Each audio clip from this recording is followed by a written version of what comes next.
Good morning, everyone. Good Good morning, morning, ma'am. good morning, ma'am. How are you? We are I fine, am ma'am. fine, What ma'am. about Thank you? you.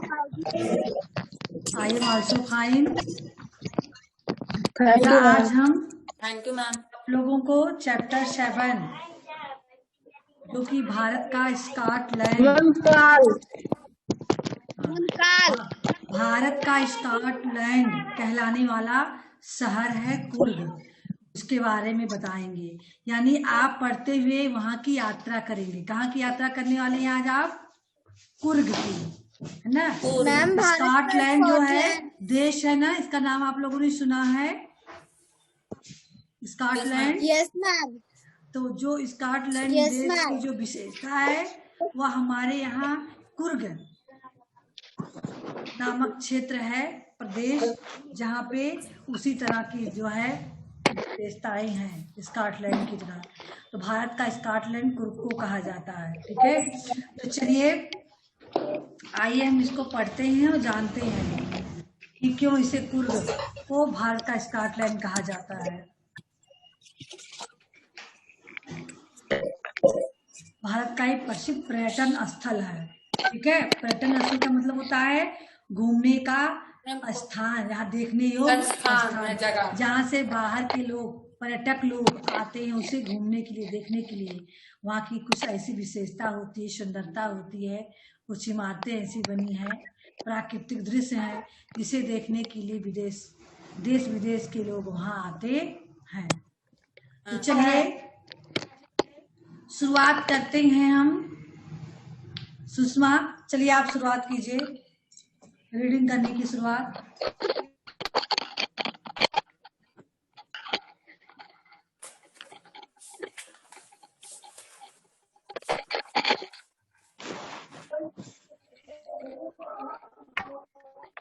Sushma आपकी आवाज बिल्कुल नहीं आ रही बेटा।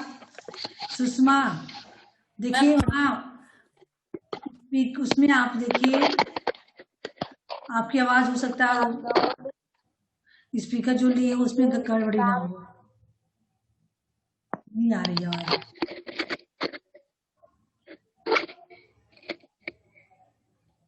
अब बोलिए, देखिए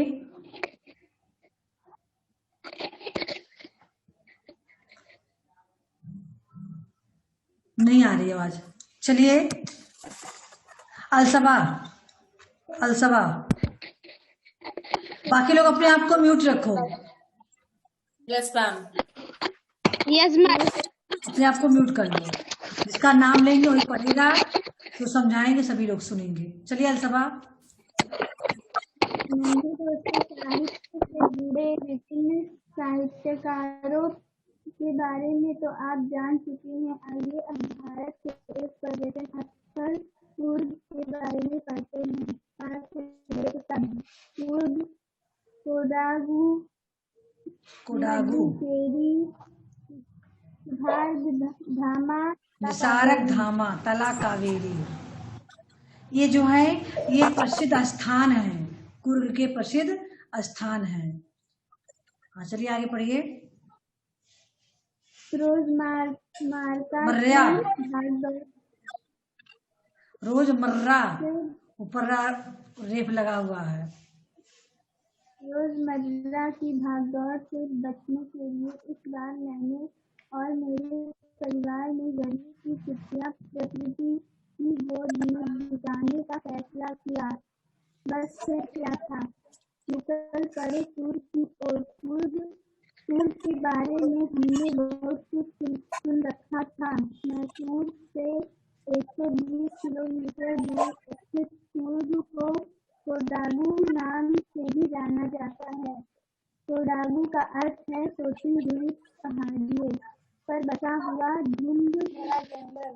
पश्चिम घाट पर स्थित पहाड़ों और घाटियों का प्रदेश कुर्ग समुद्र तल से 1525 मीटर की ऊंचाई पर बसा है। इसे भारत का स्कॉटलैंड भी कहा जाता है। स्टॉप। तो अब आपने देखा कि यहाँ जो लेखक हैं, है ना, वो गर्मियों की छुट्टी यानी रोजमर्रा यानी रोज सब लोग भाग दौड़ पूरा करते हैं ना पूरे टाइम अपने, तो जब छुट्टी होती है उस छुट्टियों में बिताने के लिए अपने परिवार के साथ प्रकृति की गोद में, प्रकृति का गोद मतलब जो हरियाली वातावरण सौंदर्य होता है प्रकृति का, उसमें रहकर उन्होंने निश्चय किया कि हम इस बार जाएंगे। और फिर उन्हें कुर्ग के बारे में बहुत कुछ सुन रखा था, कुर्ग की विशेषता और सब चीज़ों के बारे में बहुत अच्छा स्थान है, इसलिए उन्होंने निश्चय किया इस बार कुर्ग जाएंगे। और फिर एक कुर्ग बसा कहाँ पर है, मैसूर, नाम सुने हो मैसूर शहर का, उससे 120 किलोमीटर दूर पर स्थित इस कुर्ग को कोडागू नाम से भी लोग जानते हैं। इसका अर्थ होता है कोडागू का कि सोती हुई पहाड़ियों पर बसा धुंध भरा जंगल, यानी पहाड़ियों के बीच में जंगल है उसमें यह स्थान है धुंध वाला, ठीक है। पश्चिमी घाट में स्थित पहाड़ों पर घाटियों का बसा या प्रदेश जो कुर्ग है, यह समुद्र तल से 1525 मीटर की ऊंचाई पर बसा, यानी समुद्र के तल यानी निचला तल जो होता है उससे 1520 मीटर की ऊंचाई पर बना है। इसे भारत का स्कॉटलैंड भी कहते हैं। जो दुनिया के में देशों में स्कॉटलैंड की जो भूमिका है वह भूमिका भारत में कुर्ग की है। चलिए शानवी का आप पढ़ते हैं आगे। मैडम। शानवी का यस मैम। पढ़िए। मैम इसे भारत का कहा जाता है। सुबह 3 बजे दिल्ली से ट्रेन पकड़कर अगले दिन सुबह करीब 6 बजे हम मैसूर पहुंच गए। कुर्ग पहुंचने के लिए आगे अब हमें बस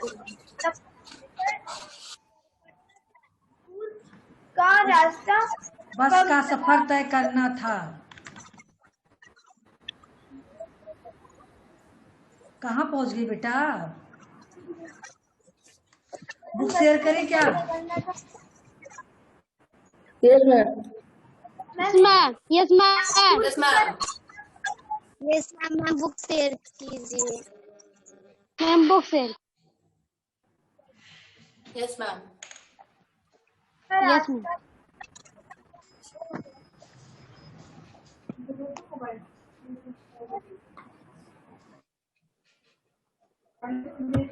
यस मैम। दिखा book? Ma'am no. Ma'am no. दिख रहा है, रुक जाइए। Yes ma'am. सिस्टम थोड़ा स्लो चलता है बेटा, हम लोग फास्ट चलते हैं लेकिन वो सिस्टम है उतना फास्ट नहीं चलेगा ना। अब दिखा? Yes ma'am. Ma'am no. Ma'am no.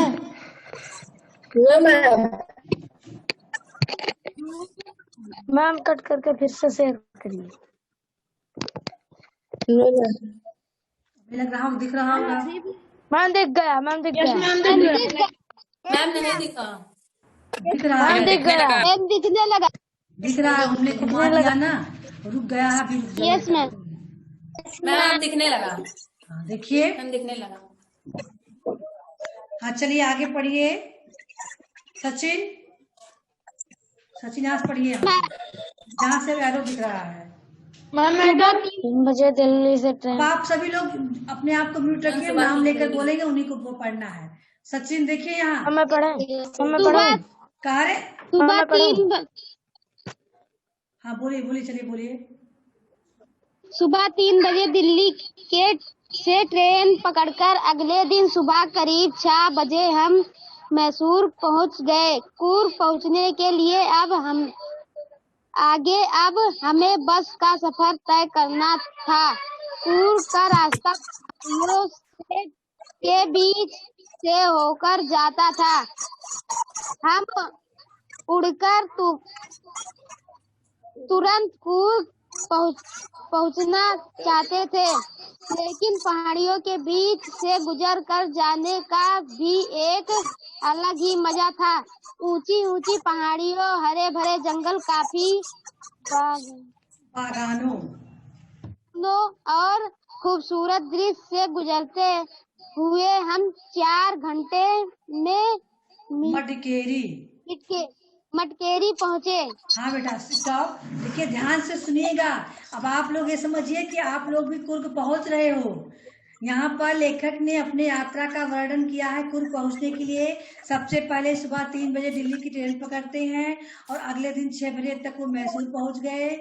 अब उन्हें मैसूर पहुंचकर कुर्ग तक जाने के लिए बस का सफर तय करना पड़ा और कुर्ग का रास्ता पहाड़ियों के बीच से होकर गुजरता था। और उसमें देखिए पहाड़ियों के बीच से जाने का जो फीलिंग्स है लेखक की, उन्होंने उसको भी बताया है कि बीच में रास्ता, कुछ और ही मजा है। किनारे ऊंची ऊंची पहाड़ियां, हरे भरे जंगल, काफी बागान के खूबसूरत दृश्यों से गुजरते हुए 4 घंटे लग गए उन्हें मैसूर से मटकेरी पहुंचने में। यानी कुर्ग का एक स्थान मटकेरी भी है, मुख्यालय है ये, ठीक है। तो यहाँ तक पहुंचे। अब आप लोग बहुत ही ध्यान से सुनेंगे तब यात्रा का मजा आएगा आपको। अब देखिए यहाँ आपको दिख रहा है वहाँ का एक प्रसिद्ध स्थल है ओंकारेश्वर मंदिर कुर्ग का, जो बहुत ही फेमस है। ऐसे नहीं लोग वहाँ जाते हैं, देखने के लिए जाते हैं। देखिए हम देख रहे हैं, हमें भी अच्छा लग रहा है। तो हम उसके जब वहाँ वास्तव में हम पहुंचेंगे तो कितना खूबसूरत दृश्य होगा। हरी भरे बागान है बीच में, देखिए कितना बढ़िया सुंदर मंदिर बना हुआ है। पढ़कर इतना अच्छा लग रहा, देखने में कितना अच्छा लगेगा। चलिए शालू आगे आप पढ़ेंगे यहाँ से।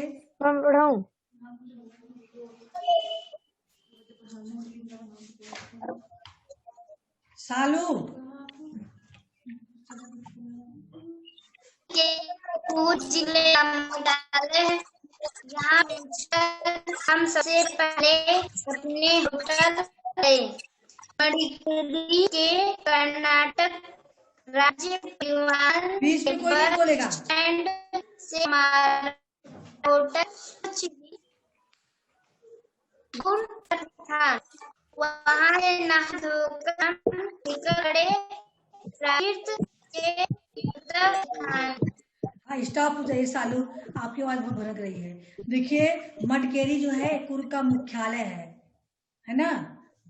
वहां पहुंचने पर लेखक जो उनके साथ थे, उनकी पूरी फैमिली, उन्हें एक होटल में, क्योंकि कुछ लोग बाहर घूमने जाते हैं तो होटल में ही रुकते हैं, होटल गए।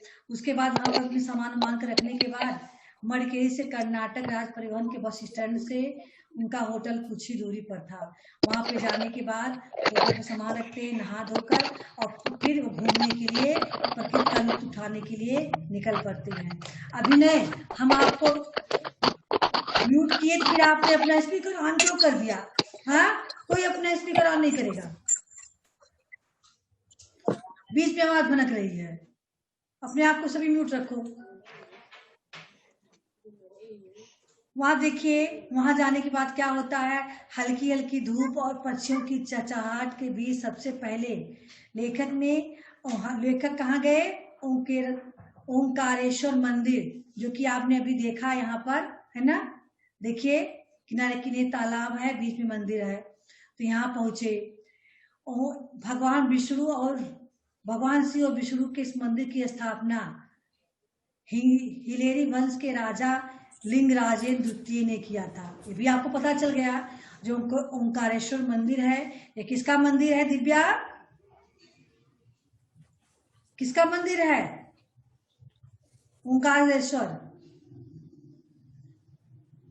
ओंकारेश्वर किस देवता का मंदिर है? विष्णु। देखिए यहाँ शिव और विष्णु। हाँ, इसकी स्थापना किसने की? हाँ, इसकी स्थापना हिलेरी वंश के राजा। इसकी स्थापना कब हुई? इसकी स्थापना 1829। देखिए कई क्वेश्चन यहाँ बन रहे हैं, बहुत ही ध्यान से आप लोग पढ़ेंगे। यहाँ के लोगों का मानना है कि राजा ने काशी से शिवलिंग लाकर यहाँ स्थापित किया था। चारों ओर इस्लाम की स्थापत शैली झलक रही थी। इस्लाम की, यानी जब मुस्लिम शासक थे तो उन्होंने यहाँ बनवाया था जो मंदिर, उसकी शैली यहाँ दिखाई। देखिए तो मुस्लिम शासक थे तब जो यहाँ की जो मंदिरें बनी थी, उस मंदिरों में उन लोगों की मस्जिद वाली कुछ अंश बनावट की तरह से बनी हुई है। चलिए आगे पढ़ेंगे। अमन, मंदिर में गुप्त है और चार देखिए, एक मिनट मीनारें रुक जाइए, एक मिनट रुक जाइए, एक मिनट रुक के आप चित्र को देखिए, यहाँ बुक शेयर कर रहे हैं। केंद्रीय गुम्बद, यही है बेटा आपका केंद्रीय गुम्बद। देखिए गुम्बद मस्जिदों में बनाए जाते हैं इस तरह के गुम्बद, लेकिन यहाँ पर मुस्लिम शासन होने के नाते जो कारीगर थे उन्होंने मुस्लिम कला से प्रभावित होकर मंदिर में भी ये गुम्बद बना दिया। जबकि मंदिर का गुम्बद जो होता है ये त्रिकोणा जैसा बनता है ना, हाँ यस मैम। Yes ma'am. लेकिन Yes, यहाँ ma'am. केंद्रीय गुम्बद गोल बना है जो मस्जिद के आकार का है। तो चलिए आगे देखते हैं। केंद्रीय गुम्बद है, चारों ओर 4 मीनारें बैलों से घिरी हुई है। मीनार देख रहे हो, मीनार ऐसे ही बना होता है, लंबा लंबा मीनार। Yes ma'am. गुम्बद में आगे चलिए, चलिए पढ़िए पूरा पैसे पढ़ेंगे आप। मंदिर प्रोग्राम के तालाब में कतला प्रजाति की मछलियां ऐसी लग रही थी मानो अपने यहाँ होने पर गर्व कर रही हो। ये मछलियां ही तालाब को गंदा होने से बचाती हैं। मंदिर में हमने कुछ स्थानीय लोगों से बातचीत की। यहाँ के लोग हमसे टूटी फूटी हिंदी में बात कर रहे थे। यहाँ की मुख्य भाषा कुर्गी है। कुर्ग में रहने वाले पुरुष काले रंग का एक खास परिधान पहनते हैं जिसे कुप्या कहा जाता है, और महिलाएं एक अलग ही अंदाज में साड़ी पहनती हैं। मंदिर से निकलकर हम बढ़ चले राजा सीट की ओर। वैसे ये है तो एक पार्क, परंतु सूर्यास्त देखने यहाँ लाखों पर्यटकों की भीड़ जुटती है। ध्यान, स्टॉप बेटा। तो चलिए यहाँ की विशेषता देखिए। केंद्रीय गुम्बद बीच में बना हुआ है और किनारे किनारे 4 मीनारें हैं। मीनार बैलों से घिरी हुई है, बैल आकृति बनी हुई है। मंदिर का प्रांगण में एक तालाब है जिसमें कतला प्रजाति की मछलियां, बहुत खूबसूरत मछलियां रहती हैं। उसको अपने आप पे गर्व करती हुई महसूस करती हैं अपने आप को। ये मछलियां जो तालाब की गंदगी होती है उसे साफ करती हैं। अब आप सोचो कि तालाब की गंदगी को मछलियां कैसे साफ करती हैं, तो उन गंदी चीजों को मछलियां खा देती हैं ताकि तालाब गंदा ना हो। जो लोग डाल देते हैं तालाब में, नहाने धोने जाते हैं तो थूक देते हैं, है कि नहीं? या कोई कीटाणु ही पड़ गया तालाब में तो उसको मछलियां खा लेती मर गया तो तालाब का पानी स्वच्छ होता है। फिर वहाँ के लोग टूटी फूटी यानी शुद्ध हिंदी नहीं बोलते हैं, मिक्स हिंदी बोलते हैं। मुख्य भाषा कुर्गी है वहाँ की, है ना। लोग थोड़ा बहुत हिंदी बोलते हैं। वहाँ के पुरुष जो हैं एक काले रंग का एक खास परिधान पहनते हैं जिसे कुपया कहा जाता है। और महिलाएं साड़ी तो पहनती हैं लेकिन उनकी साड़ी पहनने की तरीका कुछ अलग है ना। इसके बाद लेखक वहाँ से निकलते हैं मंदिर को देखकर, तो राजा की सीट एक स्थान है ना। एक पार्क है, पार्क में वो स्थान बना हुआ है जहाँ लाखों लोग पर्यटक की भीड़ जुटती है। किस लिए जुटती है? वहां से सूर्यास्त को देखने के लिए। बहुत ही अच्छा नजारा होता है जब सूर्यास्त होता है। जो राजा की सीट है ना, यहाँ देखिए बना हुआ है, यहाँ देखिए देखिए, इसी पे लोग चढ़ जाते हैं, हजारों की संख्या यहीं खड़े होकर यहाँ पर्वत के नीचे छिपते हुए सूरज को देखते हैं। बहुत ही अच्छा लगता है। यहाँ देखिए घेरा हुआ है ना, यहीं खड़े हो जाते हैं लोग, यहीं से खड़े होकर सूर्यास्त के दृश्य को देखते हैं। कितना सुंदर हरा भरा जंगल है, नीली नीली ऊंची ऊंची पहाड़ है और पहाड़ों के पीछे छिपते हुए सूर्य। देखिए, कल्पना कीजिए, इमेजिन कीजिए, कितना अच्छा लग रहा है ना। हाँ, यस मैम। करने पे हमें अच्छा लग रहा है तो देखने पे कितना अच्छा होगा। Yes ma'am. अब देखिए वहाँ की राजा की सीट के बारे में क्या है, अनिल मौर्य आप पढ़ेंगे। राजा की सीट की क्या विशेषता है? मैम, लोग कहते हैं कि कुर्ग के राजा यहाँ अपनी शामें बिताया करते थे। हमने यहाँ अपनी शाम तो नहीं लेकिन कुछ घंटे जरूर बिताए। हरी भरी घाटी और धुंध में छिपे पहाड़ों को देखकर मन ही नहीं हुआ कि यहाँ से आगे जाया जाए, परंतु 2 बज चुके थे। बहुत तेज भूख लग रही थी। कुर्ग में ही रहने वाले एक व्यक्ति ने बताया कि यहाँ से कुछ ही दूरी पर विशाल नगर में एक तिब्बती मोनेस्ट्री है। आसपास खाने के लिए बहुत कुछ मिलता है। बिना देर किए हम पहुंच गए मोनेस्ट्री के पास। हमने एक जगह पर पेट भर खाना खाया। उसके बाद मोनेस्ट्री के अंदर गए।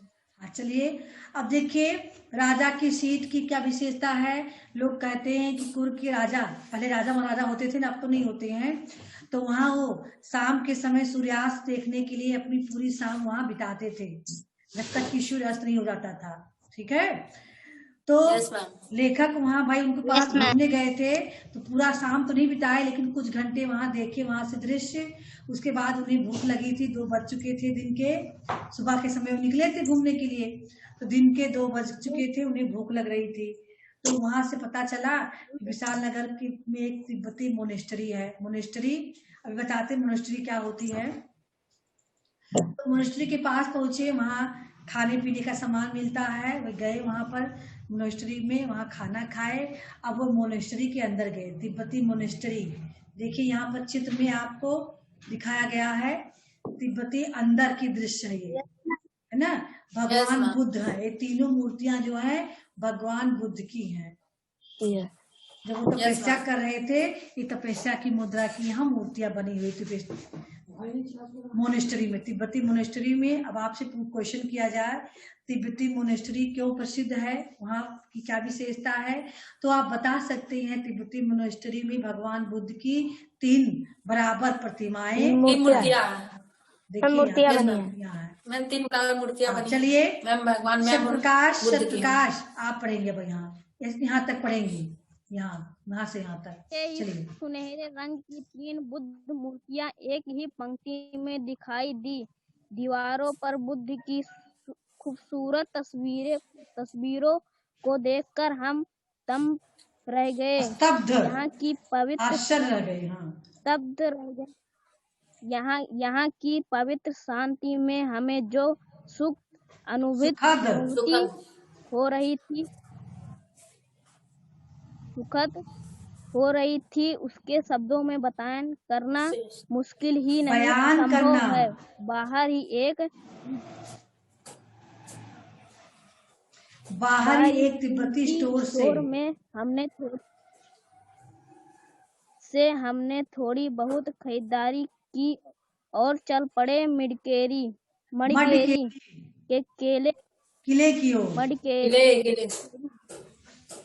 के किले और वैसे ही मडिकेरी में बहुत सी प्राचीन मंदिर और ऐतिहासिक स्थल है, परंतु मडिकेरी के किला स्थल है, परंतु मडिकेरी का किला कुछ खास ही था। कहा जाता था किले के अंदर लिंगायत शासकों को महल है। किले में एक पुरानी जेल, गिरजाघर और मंदिर भी है। म्यूजियम बन चुके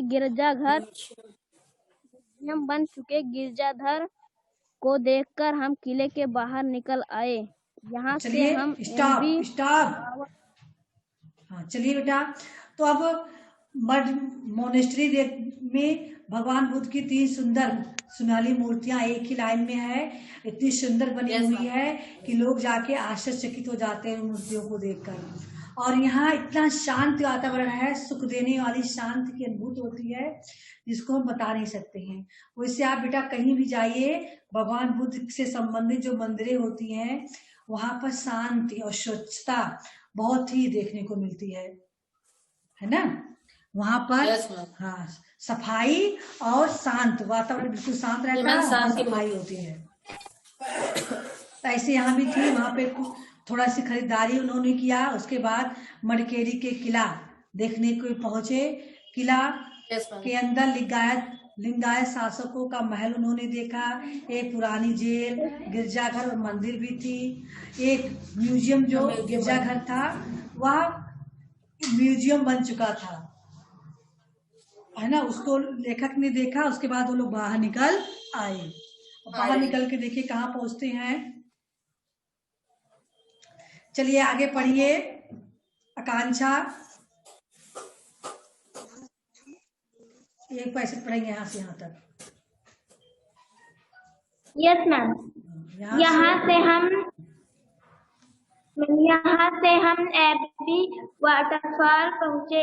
हमारे गाड़ी चालक से हमें बताया चालक नहीं बेटा, चालक मतलब ड्राइवर। चालक ने हमें बताया कि एबी वाटरफॉल एक निजी कॉफी स्टेट के अंदर है। उसने यह भी बताया कि भारत में कॉफी की खेती पूर्व से ही शुरू हुई थी और यह एशिया का सबसे ज्यादा कॉफी उत्पादन करने वाला क्षेत्र है। देखिए अब वहां से वो लोग स्टॉप। वाटरफॉल का मतलब जानते हो क्या होता है? हाँ मैम झरना। ठीक है। तो वहाँ पे झरना कहाँ पर है? ये बनाया हुआ झरना है, काफी स्टेट के अंदर है, काफी बगान है वहां से है। और फिर लेखक को यह भी जानकारी हुई कि जो है भारत में काफी की खेती सबसे ज्यादा कुर्ग में ही कुर्ग से ही हुई थी और सबसे ज्यादा कॉफी का उत्पादन यही होता है। हमारे देश में जो कॉफी बनती है सबसे ज्यादा उत्पादन करने वाला क्षेत्र कौन सा है? कुर्ग है। कुर्ग है। चलिए निहारिका आगे आप पढ़ेंगी। निहारिका ही पढ़ रही थी, आकांक्षा पढ़ रही थी। निहारिका पढ़िए यहाँ से।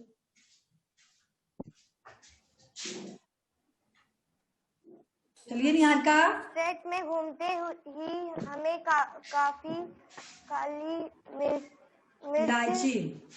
इलायची आदि जैसे कई अनाज पेड़ पौधे देखने को मिले।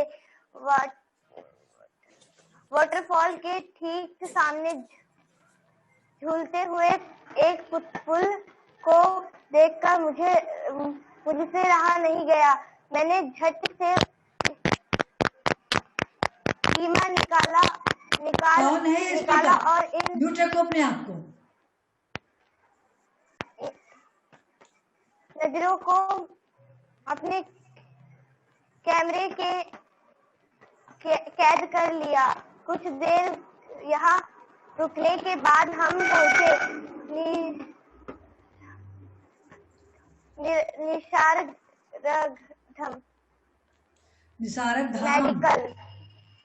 निसार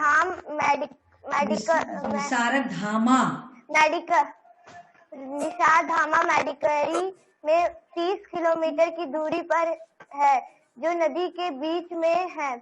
नदी के बीच बने हुए पुल से होकर हम यहाँ तक पहुँचे। यहाँ हमने नौका विहार के साथ हाथी की सवारी भी की। देखिए तो यहाँ पे काली मिर्च, कॉफी, इलायची आदि के पेड़ पौधे देखने को मिले लेखक को। फिर वहाँ वाटरफॉल के ठीक सामने झूलता हुआ पुल बना था। वैसा पुल था जो ऐसा बनाया गया था कि झूल रहा था। लेखक ने उसको फोटो ली कैमरा निकाल के। इसके बाद कुछ देर वहाँ भ्रमण करने के बाद निसार धामा पहुंचे, जो कि मडकेरी से 30 किलोमीटर की दूरी पर है, जो नदी के बीच में है। नदी के बीच बने एक पुल से होकर लेकर जब वहां पहुंचे, वहां पर हुए नौका विहार किए। नौका विहार मतलब नाव पे बैठ के वहाँ घूमना तालाब में, और साथ साथ हाथी की भी सवारी उन्होंने वहां की। चलिए आगे पढ़ेंगे। सावित्री चलिए जल्दी जल्दी पढ़िए, 10 मिनट बचा है केवल। मैम अब चालक ने हमें वापस चलने और कल आगे घूमने आने की सलाह दी, परंतु हम कहाँ मानने वाले थे। हमारे बहुत जिद करने पर वह हमें ताला कावेरी लेकर गया। कावेरी नदी के उद्गम स्थान की तला तालवेरी कावेरी कहा कहा जाता है। देखिए तला कावेरी का कुंड देख रहे हो कितना सुंदर बना हुआ है। Yes ma'am. Yes ma'am. सीढ़ी से लोग आ रहे हैं जा रहे हैं यहाँ घूम रहे हैं, चारों तरफ कुंड बना हुआ है। हाँ चलिए आगे पढ़ेंगे। सचिन पढ़े थे, Sachin? Yes yes ma'am. Ma'am. हाँ जो नहीं पढ़े होंगे उनमें से पढ़वाएंगे। चलिए सुषमा सुषमा आवाज देखिए आपकी आ रही कि नहीं आ रही है पहले। पहाड़ियों में स्थित यहाँ एक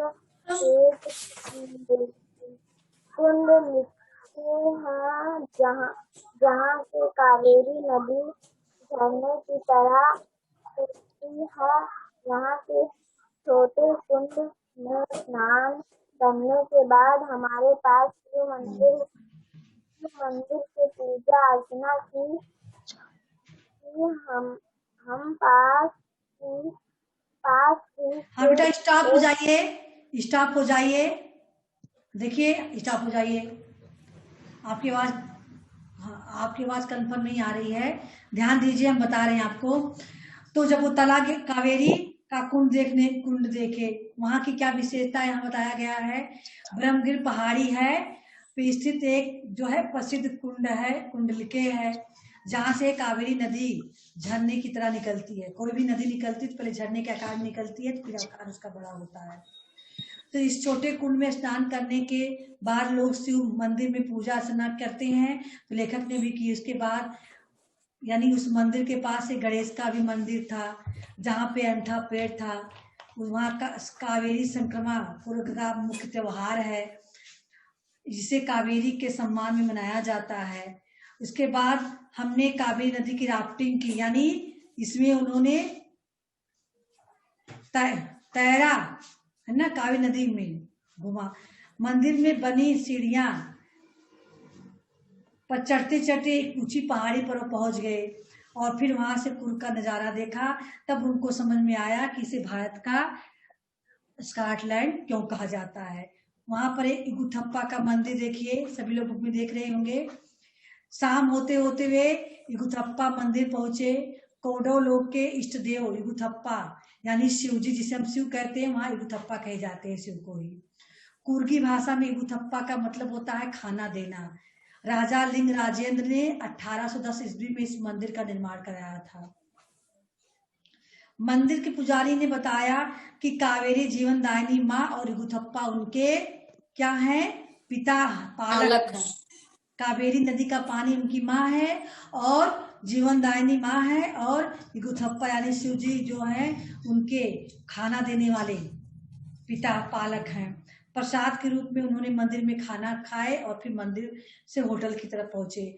अगले दिन लेखक मडकेरी के आसपास कुछ पर्यटन स्थल, नागरहोल राष्ट्रीय पार्क, झरिप्पा झरना, हरंगी बांध, नलकनार नहर की यात्रा का आनंद उठाए और फिर अगले दिन उसके मडकेरी से मैसूर और मैसूर से दिल्ली लौट आए। कुर्ग की यात्रा मैं कभी नहीं भूलूंगी। इसका मतलब लेखक नहीं थे, लेखिका थी। आई बात समझ में? जो भ्रमण कर रहे थे लेखिका ने इसकी यात्रा का वर्णन किया है अपने। तो इनके सहारे आपने भी इसकी यात्रा, कुर्ग की यात्रा कर ली। अब आप एक बार फिर से अपने होम पे बढ़िया से पढ़ेंगे। हम बहुत सारे क्वेश्चन आपसे पूछने वाले हैं अगले सेशन में। Yes ma'am. इसी संबंधित नहीं कि जो आपका में क्वेश्चन है उसी को हम पूछें। वहाँ के एक स्थान के बारे में हम आपसे पूछेंगे, इसलिए आप बढ़िया से पढ़ के तैयार किए रहिएगा। ठीक है, इस प्रकार से आपकी पढ़ेंगे, कुर्ग की यात्रा आपकी भी हो जाएगी। देखिए बहुत सारी चीजें हम खुद से नहीं देखते हैं, लेकिन पढ़ पढ़ के उसको सुन के उसका हम अनुभव करते हैं। अब भगवान राम है, भगवान कृष्ण है, शिव जी हैं, क्या हमने कभी उनको देखा? नहीं देखा ना, लेकिन उनके चित्रों को देखा। हमारी प्रेम और श्रद्धा उनसे है, हमारी विश्वास उनसे है। ऐसे ही हमारे देश लगा है, हम भले ही वहां नहीं पहुंच पाए हैं, लेकिन हम उसके बारे में जब पढ़ेंगे लिखेंगे तो उसकी एक चित्र रेखा चित्र है हमारे मनोमस्तिष्क पर उभर कर आएगी कि यह स्थान ऐसे ही है, उसके बारे में जानकारी होगी। Yes ma'am. ठीक है, और उसके माध्यम से हमें उसे यस मैम। ऐसा अभी आप लोग यात्रा कर रहे थे तो क्या आपके मन में फीलिंग्स आ रही थी कि हम इसको देख रहे हैं? Yes ma'am. कितने लोगों के मन में फीलिंग्स आई थी कि ये देख रहे हैं हम? सच में बताइएगा। देखिए, कोई भी फीलिंग्स तब आती जब हम उसी के बारे में केवल सोचते हैं, सभी चीजों को भुलाकर केवल हम उसी चीज पर ध्यान केंद्रित करते हैं तो उसकी फीलिंग्स हमें महसूस होती है। हम भी वही फीलिंग्स महसूस करें कि हम वहां जा रहे हैं यात्रा में, सामने के दृश्य को देख रहे हैं, जो हम पढ़ रहे हैं वही हमारे मनोमस्तिष्क में दिखाई दे रहा है ना। तो चलिए, आप लोगों ने बढ़िया भारत के स्कॉटलैंड कुर्ग की यात्रा की, इसके बारे में जानकारी आपको मिला। तो यस मैम। समझ से चैप्टर आपको बहुत ही अच्छा लगा होगा, है ना? Yes ma'am. Yes ma'am. लीजिएगा तो और भी अच्छे से याद भी हो जाएगा वहाँ की चीजों के बारे में। ठीक है? Yes ma'am. अगले ठीक है बेटा, सेशन एंड करते हैं। किसी को कुछ पूछना है? No. Good bye everyone. Good bye.